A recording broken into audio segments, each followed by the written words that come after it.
Bondoso Pai Celestial, mais uma vez aqui na Tua presença nos estúdios da Rádio Nova Vida Web, para transmitir uma porção da Sua Palavra. Que a presença do Senhor seja notória na pregação da Sua Palavra e que haja cura divina, libertação total, resolução de problemas, que haja, ó Deus vivo, pessoas arrependidas aceitando a Cristo como seu Salvador pessoal.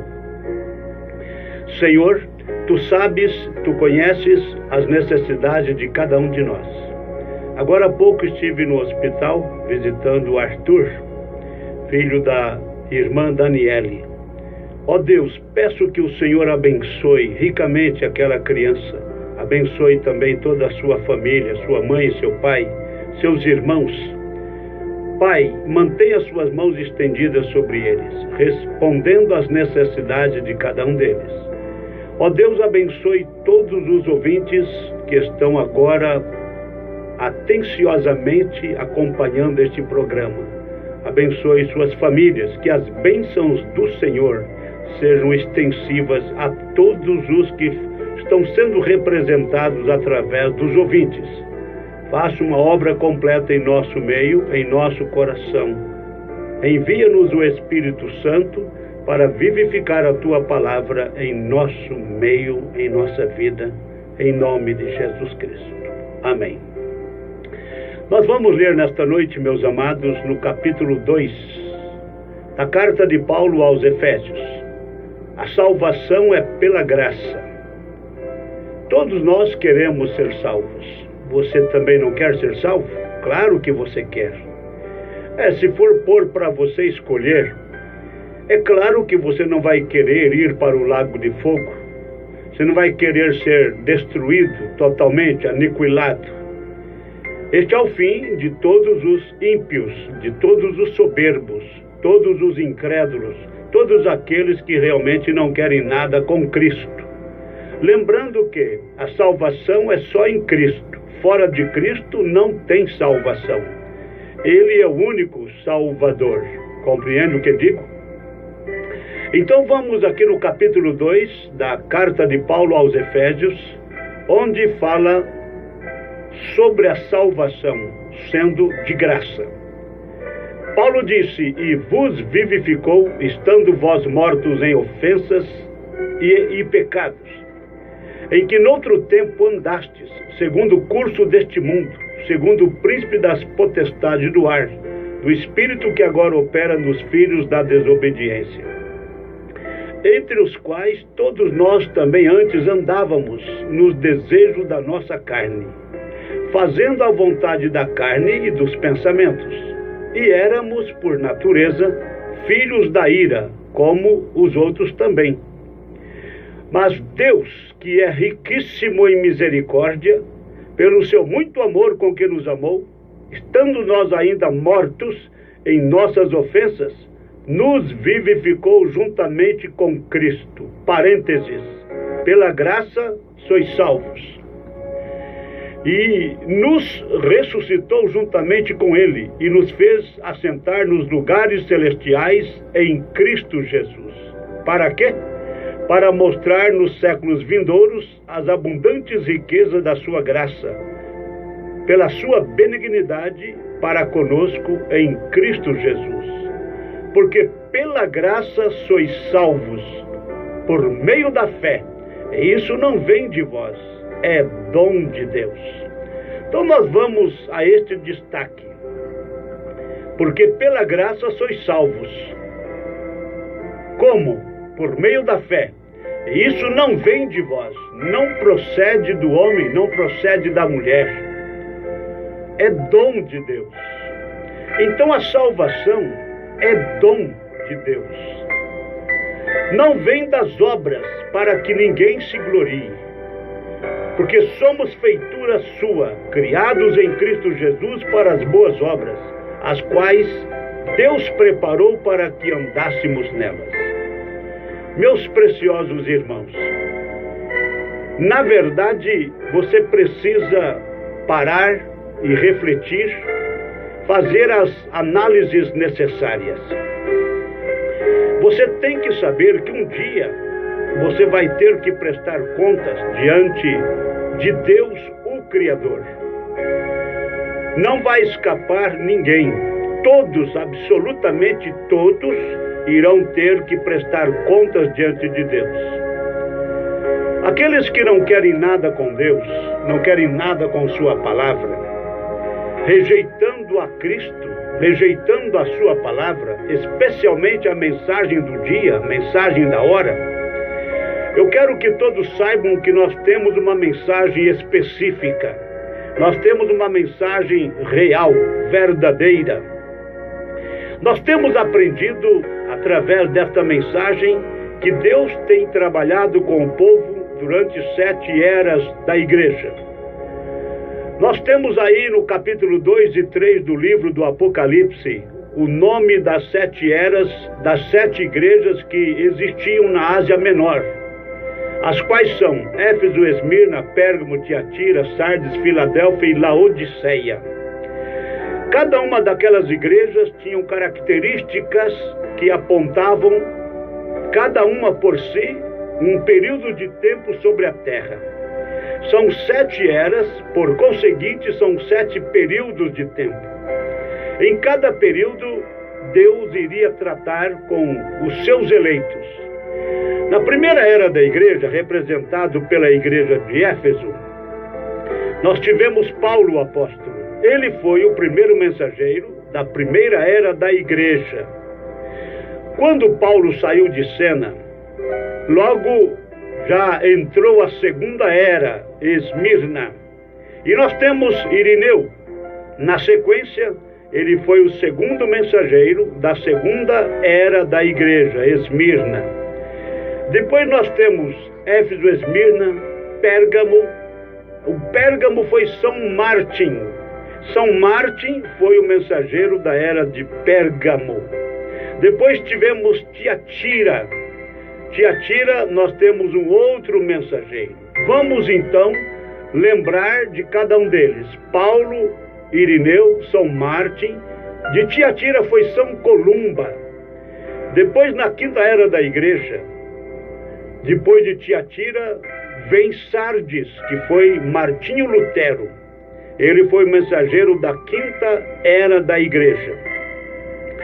Fica sabendo que, durante as 3 primeiras eras, pregava-se a palavra pura de Deus. Depois, houve a intervenção do inimigo e sufocou a palavra de Deus. Por conseguinte, na quarta era da igreja, já houve aquela escuridão total, trevas no tocante ao evangelho. Então a verdade foi pisoteada, a verdade foi oculta, a verdade realmente foi escondida dos homens. Por isso que na quinta era, a era de Sardes, teve que vir aí Martinho Lutero pregando: o justo viverá pela fé. Quando Martinho Lutero saiu de cena, na sequência veio John Wesley. John Wesley pregou a mensagem da santificação. Quando John Wesley foi recolhido, aí então teve o movimento dos dons pentecostais. Foi chamado de dons pentecostais. Foi um movimento que teve entre a sexta era e a sétima era da igreja. A sétima era é a era chamada Laodiceia. É a sétima e a última, por sinal. Na primeira era da igreja, teve o mensageiro Paulo, profeta. Ele era profeta e mestre dos gentios. Depois nós tivemos aí reformadores. Depois de Paulo teve Irineu, São Martim, Columba, Martinho Lutero, John Wesley. Estes são reformadores. Depois veio o movimento pentecostal, restauração dos dons, e agora na última era na qual vivemos, nós temos aí uma mensagem profética. Sabe onde que está baseada esta mensagem? Esta mensagem profética, ela está baseada no capítulo 4 de Malaquias. Malaquias capítulo 4 é onde está aí a profecia relacionada ao mensageiro da sétima era da igreja, que traz por nome Laodiceia. Preste atenção, no capítulo 4, versículos 5 e 6, diz assim: Malaquias, eis que eu vos envio o profeta Elias, antes que venha o dia grande e terrível do Senhor. Você viu? Então você tem que entender, deixa Deus trabalhar em teu coração para que você entenda que o profeta Elias, ele viria antes de acontecer o dia grande e terrível do Senhor. Porque muitas pessoas dizem que o Elias foi João Batista. Mas então, se realmente fosse João Batista, a palavra de profecia teria falhado. Porque João Batista veio antes de Cristo e ainda não aconteceu a destruição. Veja a sequência desta profecia. Eis que eu vos envio o profeta Elias antes que venha o dia grande e terrível do Senhor. E converterá o coração dos pais aos filhos e o coração dos filhos a seus pais, para que eu não venha e fira a terra com maldição. Então, na verdade, nós sabemos que haverá uma destruição total. Haverá uma destruição total. Quer saber onde está profetizado esta destruição total?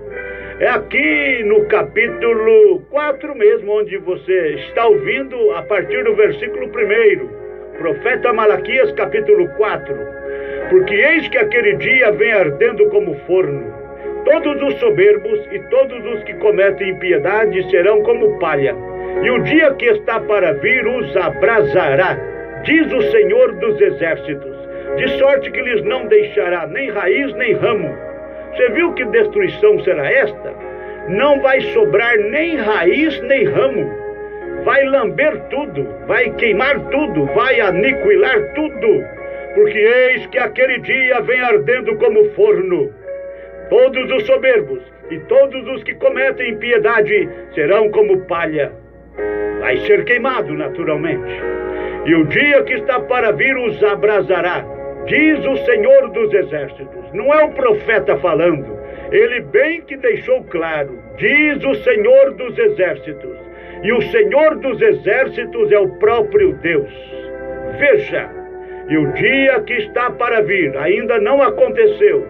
Este dia os abrasará, diz o Senhor dos Exércitos, de sorte que lhes não deixará nem raiz nem ramo. Mas para vós, glória a Deus, para vós quem? Para vós que temeis o meu nome, nascerá o sol da justiça, e salvação trará debaixo das suas asas. E saireis e crescereis como os bezerros do cevadouro, e pisareis os ímpios, porque se farão cinza debaixo das plantas de vossos pés. Quando? Naquele dia que farei, diz o Senhor dos Exércitos. Então você viu que não vai ter chance nenhuma para os ímpios, não vai ter chance nenhuma para os soberbos. Eles serão carbonizados, eles se converterão em cinzas, estará debaixo das plantas dos pés daqueles que serão salvos. Naquele dia que farei, diz o Senhor dos Exércitos. Muito bem. Agora no versículo 4, lembrai-vos da lei de Moisés, meu servo, a qual lhe mandei em Horebe para todo Israel, a qual são os estatutos e juízos. Bom, agora nós não estamos baseados mais na lei. Agora estamos baseados na graça. A lei foi para Israel. A graça é para a igreja noiva de nosso Senhor Jesus Cristo. Veja, eis que eu vos envio o profeta Elias. Mas será que realmente seria um homem com este nome, Elias, outra vez? Não. Não seria necessariamente um homem com o nome de Elias, mas sim, o ministério seria idêntico. Seria tal qual o ministério de Elias, o tisbita. Sabemos que Deus usa o ministério de Elias 5 vezes. A primeira vez que o ministério de Elias foi usado foi ali mesmo, do homem Elias chamado Elias o tisbita. Na sequência, o sucessor dele foi Eliseu, que recebeu da porção dobrada do poder que estava sobre Elias. Depois de Eliseu, veio João Batista, o primeiro precursor da primeira vinda de Cristo. Ele também veio de acordo com o anúncio do seu nascimento. No capítulo 1 do Evangelho de Lucas, você vai lendo aquele texto ali sobre o nascimento de João Batista, a previsão, o anúncio do nascimento de João Batista. Você vai ver que o anjo diz para Zacarias, para aquele sacerdote, que realmente ele iria vir no poder e virtude do espírito de Elias. Sim? Então nós sabemos que o nome não é propriamente o nome de Elias, mas pode ser um homem com outro nome, mas o ministério segue sendo típico ao de Elias. Eliseu atuou tal como Elias.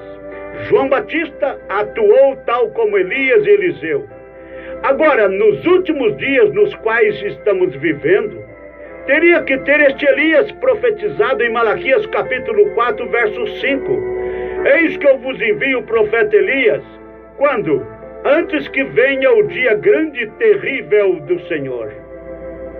Então, esta profecia que não se cumpriu com João Batista, está em mero cumprimento, está cumprindo agora. Esta profecia, este ministério está agora em atuação. Eu prego esta mensagem, a mensagem do profeta Elias. É uma mensagem real, é uma mensagem verdadeira, que veio nos revelar os 7 períodos das 7 eras da igreja, como já foi mencionado há pouco. E nós temos aí, a primeira era da igreja já é passada, a segunda, a terceira, a quarta, a quinta, sexta era da igreja já é passada, e o movimento da restauração dos dons também já é passado. Agora estamos na última mensagem, a última era da igreja, o último mensageiro, por conseguinte, a última mensagem e a última chance, a última oportunidade.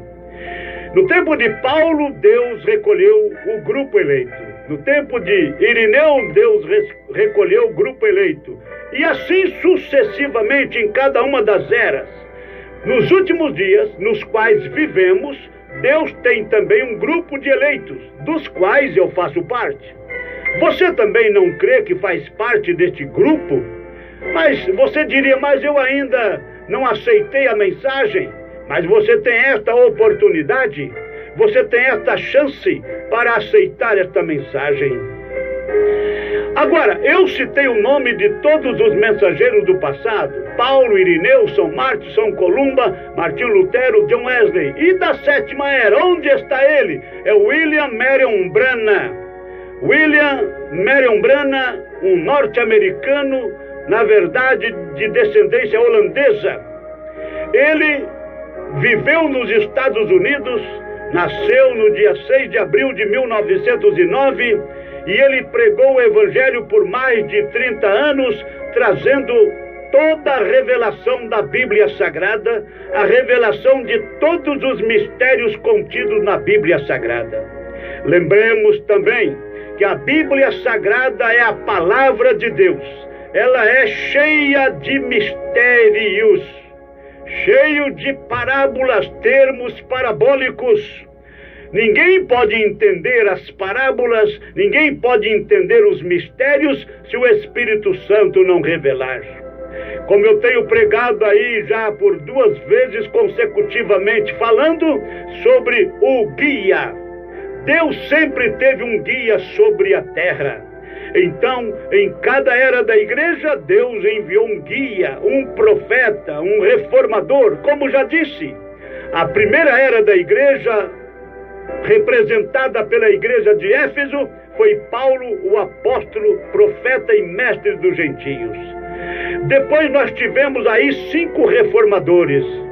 São eles: Irineu, São Martin, Columba, Martinho Lutero, John Wesley. 5 reformadores, não profetas. Mas na última era, teria que ter outro profeta. Por quê? As eras da igreja foi aberta com chave de ouro, uma mensagem profética. Ela seria fechada também com chave de ouro. Por isso nós pregamos e devemos deixar claro, devemos aclarar com denodo, devemos aclarar com ousadia que nós temos uma mensagem profética. Nós temos uma mensagem que nós não temos medo de dizer. É o assim diz o Senhor. Não é o assim diz o homem. Não é assim diz o pregador, não é assim diz o pastor, não é assim diz o apóstolo, é assim diz o Senhor. Esta expressão tem sumido do meio evangélico. Quase não se ouve mais esta expressão, assim diz o Senhor. Mas nós temos uma mensagem original. Nós temos uma fé original, portanto uma fé robusta, uma fé fortificada, uma fé cheia de vitaminas da palavra de Deus. Eis que eu vos envio o profeta Elias, antes que venha o dia grande e terrível do Senhor. Então este profeta Elias seria um homem com ministério típico ao do profeta Elias, o tisbita, que passou para Eliseu, passou para João Batista, agora está com William Marion Branham. Bom, você poderia dizer, mas eu contei apenas 4 profetas Elias. E o 5º profeta Elias? Se você ler Apocalipse capítulo 11, você vai ver novamente ali 2 homens que entrarão em cena durante o período da grande tribulação. Aqueles 2 homens, se você ler o texto de Apocalipse 11, você vai ver que eles tinham poder para cerrar o céu, para não chover durante o seu ministério. Quem foi que fez isso no passado? Elias, o tisbita. Teriam poder também para transformar águas em sangue. Quem fez isso no passado? Moisés. Então haverá Moisés e Elias pregando aqui no período da grande tribulação.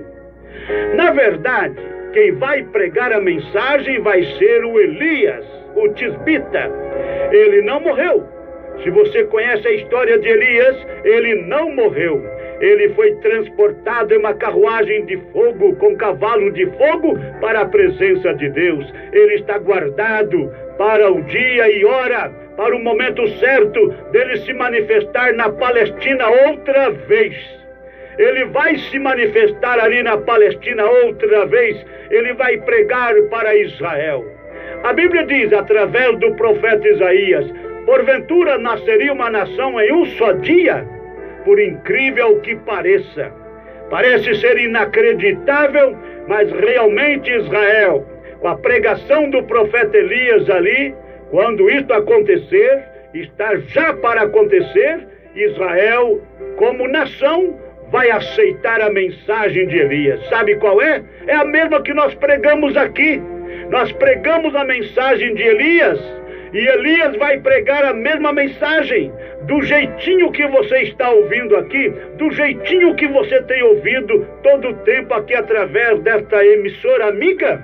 Você fica sabendo, Elias vai pregar para Israel.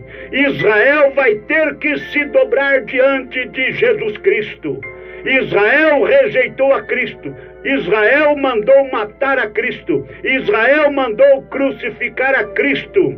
Ali, quando Jesus Cristo estava sendo julgado, Israel foi incentivado pelos líderes e eles clamavam fortemente: crucifica-o, crucifica-o, crucifica-o. Então Israel estava de acordo que Cristo fosse dependurado na cruz, cravado com cravos romanos. Mas quando Elias estiver pregando aqui no período da grande tribulação, então Israel vai se dobrar. Israel vai reconhecer que Jesus Cristo era o Messias. E o Messias, Cristo, vai se apresentar para eles, mostrando os sinais, as cicatrizes da sua morte, suas mãos perfuradas, seus pés perfurados. Então Israel vai perguntar: que feridas são essas? Jesus Cristo vai dizer: essas feridas eu fui ferido na casa dos meus amigos. Meu próprio povo me rejeitou. meu próprio povo concordou com minha morte, meu próprio povo me dependurou na cruz, fez com que eu fosse cravado naquela rude cruz com cravos romanos. Então as famílias chorarão à parte, a família de Davi chorará à parte, todas as demais famílias chorarão à parte, se lamentarão, como aconteceu nos dias de José lá no Egito, quando os irmãos de José ouviram que José era o irmão. Este irmão, eles pensavam que estava morto há muito tempo, porque eles haviam feito uma sabotagem com José, eles haviam vendido José, lançaram José no poço, no buraco para morrer. Depois, através do conselho do mais velho Rubem, então eles tiraram José do buraco da cisterna e vendeu para uma carruagem que estava passando por ali, uma caravana que estava indo para o Egito. Eles fizeram a proposta de vender José como escravo, e José foi transportado para o Egito. Ali, nos primeiros tempos, ele foi bem, ele passou a ser governador da casa de Potifar, mas depois, através de uma calúnia, através de uma mulher, da mulher de Potifar, do seu próprio senhor, ela usou de calúnia, ela caluniou José, e o resultado foi funesto. Ele foi lançado lá na prisão, ficou 2 longos anos na prisão. Ele era inocente, ele foi apenas caluniado, era o diabo tentando destruí-lo, mas quem pode, qual diabo, qual demônio, qual força do mal pode destruir um filho de Deus sem que Deus permita? Enquanto Deus não permitir, o diabo voltará com as mãos vazias. Ali também no cárcere, José, ele foi muito bem sucedido ali. Ele teve um voto de confiança através do responsável daquele cárcere, e ele atuou como médico ali. Saiu muito bem, apesar de não ter estudado a medicina, mas ele saiu muito bem como médico ali para os presos. Finalmente, apareceu ali naquela mesma masmorra 2 homens, o copeiro-chefe e o padeiro-chefe de Faraó. E os 2 homens tiveram sonhos, cada um deles teve um sonho. E o copeiro-chefe, de acordo com o sonho que ele teve, ele era copeiro, ele sonhou que um cacho de uva estava sobre a sua cabeça e que ele espremia as uvas e que ele estava servindo o vinho novamente para o rei. E ele contou o sonho para José. José interpretou o sonho. 3 dias seria o prazo que ele seria liberto da prisão, e ele voltaria à sua posição de copeiro-chefe novamente. Seria salvo, por certo, liberto da prisão, voltando ao seu trabalho habitual. Porém, o padeiro-chefe também teve um sonho, mas os pássaros estavam comendo o pão que estava sobre o cesto na sua cabeça. E José disse que dentro de 3 dias ele seria morto, decapitado, enforcado. Mas a interpretação de ambos os sonhos foi precisa. O copeiro-chefe voltou para o seu trabalho habitual e o padeiro foi morto. Então, com aquilo, ele teve o privilégio de se apresentar diante do rei. Sabemos que ele foi apresentado diante do rei porque o rei também teve um sonho e ficou perturbado. Você deve ter ouvido muitas vezes o sonho que ele teve, o rei Faraó. Ele sonhou com 7 vacas gordas e 7 vacas magras. E as 7 vacas magras comendo aquelas vacas gordas. E no mesmo sonho, só que são espigas, boas espigas raquíticas. E as espigas raquíticas, as espigas ruins, comendo as espigas boas. Então José interpretou o sonho com precisão para Faraó, dizendo que os 2 sonhos eram apenas um sonho só. Falava de 7 anos de fartura e 7 anos de fome, os 2 sonhos. E José interpretou corretamente aqueles 2 sonhos para Faraó e disse para Faraó que ele deveria arrumar um homem inteligente para saber lidar com os 7 anos de fartura para não padecer necessidade nos 7 anos de escassez. Faraó mais do que depressa disse: este homem é você, José. Não tem ninguém sobre a terra no meu reino que poderia ser tão sábio assim.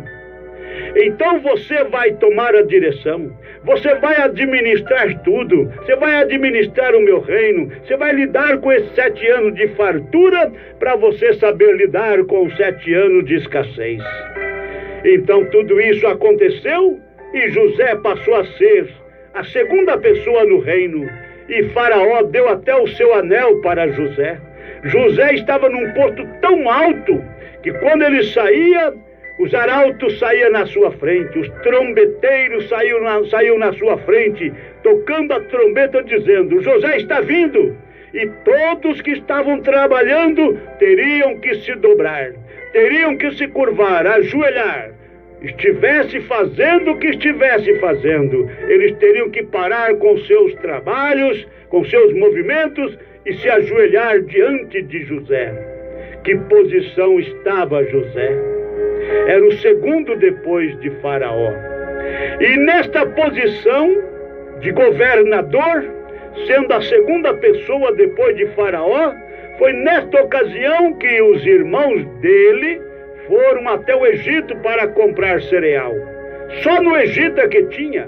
Havia uma grande fome na terra, havia uma grande fome em Canaã.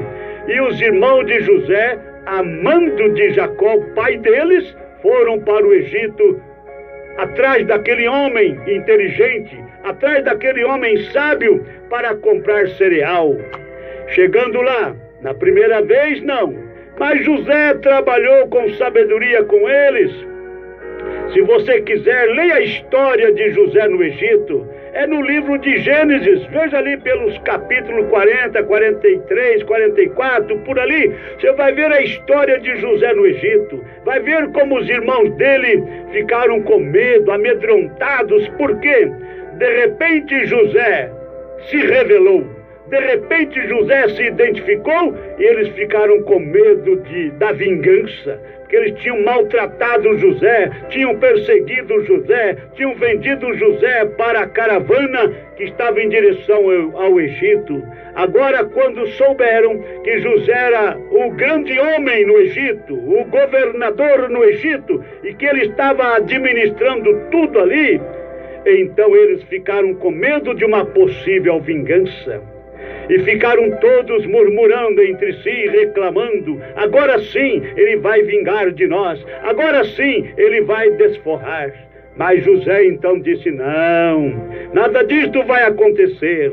Eu estou aqui, tudo o que aconteceu comigo, tudo o que vocês fizeram comigo, foi para eu estar aqui nesta posição, para preservar a vida de milhares, e vocês serão preservados. A mesma coisa vai acontecer quando Jesus Cristo vier identificar-se como Cristo que fora pregado na cruz do Calvário. Israel vai ficar com medo. Israel vai pensar também numa possível vingança. E eles chorarão à parte, lamentarão por não ter reconhecido a Cristo. Mas Jesus Cristo dirá: não chores, não precisa chorar. Tudo isto tinha que acontecer. Se vocês não fizessem isto comigo, eu não poderia salvar a minha noiva. Eu tinha que ser rejeitado por vocês, ó povo de Israel. Eu tinha que ser rejeitado pelo meu próprio povo para que eu pudesse, melhor dizendo, resgatar uma igreja sem mancha, sem ruga, para o meu nome. Então, meus amados irmãos, meus amados ouvintes, irmãos amados, amigos amados, através da mensagem do profeta Elias, salvação de graça, arrebatamento de graça, eternidade de graça, tudo é de graça, é só aceitar a mensagem do profeta Elias. Então, você vê no Apocalipse capítulo 11, o quinto Elias, ou o quinto ministério estará em ação exatamente no período da grande tribulação, que é 3 anos e 6 meses. E para você entender uma coisa importante, durante o período da grande tribulação, que perfaz 3 anos e meio, 3 anos e 6 meses, exatamente nesta época, enquanto o mundo estiver em tribulação, a igreja noiva estará em festa nas bodas do Cordeiro. Será o casamento de Cristo com sua igreja noiva. Para isto acontecer, a igreja noiva tem que estar preparada, a igreja noiva tem que estar alinhada com a palavra de Deus, aprumada com a palavra de Deus, nivelada com a palavra de Deus, através da mensagem do 7º anjo, através da mensagem do profeta Elias, que é o segundo precursor da segunda vinda de Cristo. Então, o arrebatamento vai acontecer, a noiva subirá até as nuvens, das nuvens seremos conduzidos por Cristo até a casa do Pai. Ali haverá festa de casamento, a festa das bodas do Cordeiro. 3 anos e meio de alegria, 3 anos e meio de júbilo. E este privilégio é só para aqueles que creem na mensagem do profeta Elias. É de graça para você, a salvação é de graça. Veja aqui, porque pela graça sois salvos por meio da fé. E isso não vem de vós, é dom de Deus, é dádiva de Deus, não vem das obras para que ninguém se glorie. Veja, não vem das obras, não vem dos estudos, não vem dos seminários, é o novo nascimento, meus amados, é o batismo do Espírito Santo, meus amados, é o carimbo de Deus no seu coração, é a circuncisão de Deus em teu coração, é o selo de Deus em teu coração, é somente para aqueles que Deus tem predestinado. O grupo que estava predestinado para crer na mensagem revelada nos dias de Paulo, creu no ministério de Paulo. O grupo que estava predestinado para crer na mensagem de Irineu, eles creram na mensagem de Irineu, na mensagem de São Martim, na mensagem de São Columba, na mensagem de Martim Lutero e na mensagem de William Marion Branham. Fica bem claro. Então, o primeiro Elias foi o tisbita, o segundo, Eliseu, o terceiro, nós temos João Batista, o quarto, William Marion Branham, e o quinto estará com Moisés aqui pregando para Israel, para os 144 mil que não se dobraram diante das igrejas, das religiões. 144 mil. Quer saber? É Apocalipse capítulo 7, que fala das 12 tribos de Israel. 12 mil de cada tribo. Aí você vai multiplicar as tribos, as 12 tribos, vai dar 144 mil. É só você ver. Vai dar 144 mil judeus, um grupo de cada tribo, milhares de cada tribo, 144 mil. Então estes é que aceitarão a Cristo através da mensagem de Elias o tisbita. Elias estará acompanhado de Moisés. Mas Moisés não morreu? Morreu. Mas ele ressuscitou. Como se prova isto? Você vai ver lá em São Mateus capítulo 17, quando Jesus esteve no Monte da Transfiguração, ele foi transfigurado e Moisés e Elias estavam junto dele, e Jesus conversava com eles. Isto é uma prova que Moisés não está morto, Elias não está morto. Eles virão ambos pregar aqui na Palestina para os 144 mil judeus. O pregador será Elias, o profeta. Moisés apenas vai dizer, pode crer nesta mensagem, é a verdade. Moisés representando a lei. E Israel só crê na lei de Moisés. Então Moisés tem que estar junto para dizer, pode crer nesta mensagem. Esta mensagem está de acordo com a lei e os profetas. Deus te abençoe, meu ouvinte. Deus te abençoe, meus irmãos, meus amigos. Até as próximas programações, se o Senhor nos permitir. Com fé no Filho de Deus, a fé que vence o mundo. Amém.